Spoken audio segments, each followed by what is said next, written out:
Autoroute Tana-Tuamasn, signature de contrat avec Semkrit à Yavlu. Le projet d'autoroute de 260 km reliant la capitale Antananarivo et la ville du Grand Port, Tuamasn, se matérialise davantage.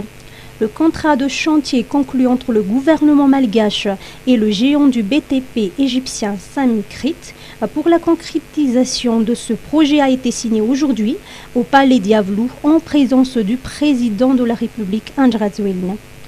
Dans son discours à cette occasion, le chef de l'État a souligné que ce projet de première autoroute reste une preuve de la détermination du gouvernement à développer le pays.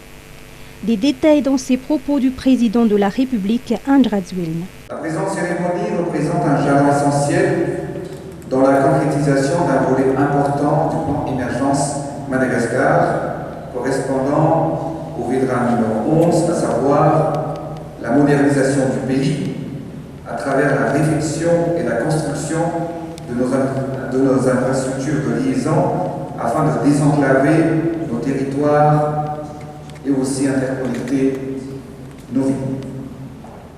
Ce projet d'autoroute Antananarivo-Tuamasn est un des projets emblématiques de l'État malagasy car il s'agit d'une infrastructure déterminante dans la trajectoire de croissance socio-économique du pays. Comme nous savons tous, Antananarivo est le cœur battant de Madagascar. Et Tuamasn en est le poumon économique.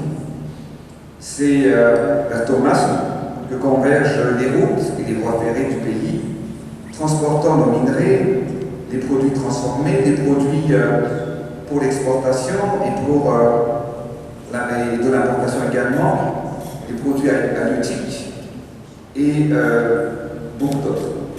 Ce projet coûte une bagatelle de 924 millions de dollars, dont 20% financés par le gouvernement malgache et les 80% d'investissements extérieurs.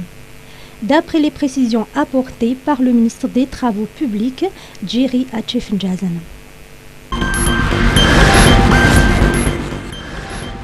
Madagascar-Chine, une course de l'amitié le 6 novembre prochain.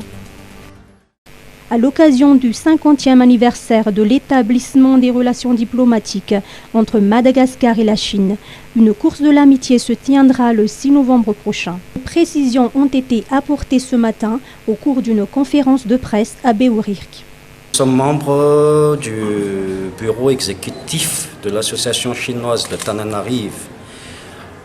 Nous sommes là pour célébrer les 50e relations diplomatiques, économiques et commerciales entre la République populaire de Chine et Madagascar. Et nous voulons surtout être présents pour raffermir les liens amicaux et fraternels entre nos deux peuples. Bien sûr, toujours sous la collaboration de l'ambassade de Chine et des autres associations ici présentes. Ce que nous allons faire, donc, c'est nous allons célébrer sous l'égide de l'association Amitié Madagascar-Chine, présidée par son président Johannes. Et ils nous ont demandé de collaborer avec lui pour fêter cet événement.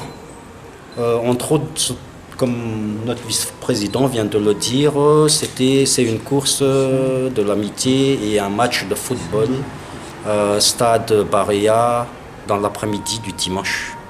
Ces événements seront organisés conformément à l'esprit et à la valeur du Fiavanen qui anime les communautés malgaches pour témoigner davantage du renforcement de l'amitié, de l'esprit d'équipe et de l'importance des relations humaines et sociales, tant entre malgaches et chinois qu'entre chinois pour bâtir ensemble une communauté où il fait bon vivre et pour réussir ensemble. Système éducatif, le bilinguisme retenu. Selon le projet de loi portant orientation générale sur le système éducatif, les langues d'enseignement sont le malgache et le français. Le texte ne stipule cependant pas encore à partir de quel niveau le bilinguisme est utilisé. Dans la version initiale du plan sectoriel de l'éducation PSE, le malgache langue maternelle devait être la seule langue d'enseignement durant les 3 premières années du cycle primaire. Le français n'est que progressivement utilisé pour la transmission des connaissances de base à partir de la 4e année de l'éducation fondamentale.